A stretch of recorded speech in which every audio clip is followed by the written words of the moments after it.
Hay mga mahal, ang tanong sa atin ni Jay is, ano ba ang pakaramdam ng isang babae kapag malaki ang tingin ng isang lalaki? Ayan. So, yan ang ating topic for today's video.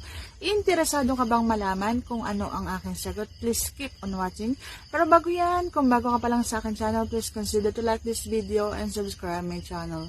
Siyempre po, ang pakaramdam is masarap. Kung basang-basa ang isang babae. Kapag ka naman malaki tapos hindi mo siya napabasa, hindi mo siya naromansa ng ayos and wala siya sa mood, ang pakaramdam niyan is masakit. So, hindi siya handa. Dapat hinahanda mo ang isang babae kung halimbawang ang iyong sandata is malaki. So, dapat ihanda mo yung entrance. Yan, masarap na hagod yan. Kung dahan-dahan sa pagpasok, lalo na kung may unan sa ilalim ng pritan. Yun yung paborito ko yung posisyon ay kapag nakahiga, yung lalagyan ng unan sa ilalim para mas sagad na sagad. Ayan.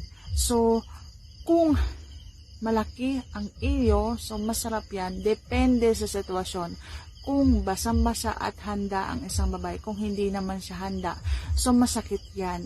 At may possibility nga masugatan yung bulaklak. Ayan. So, yan ang aking masasagot for today's video. Sana nagustuhan mo ang aking sagot. And if you like this video, please consider to like and subscribe my channel. See you on my next vlog. Thank you for watching.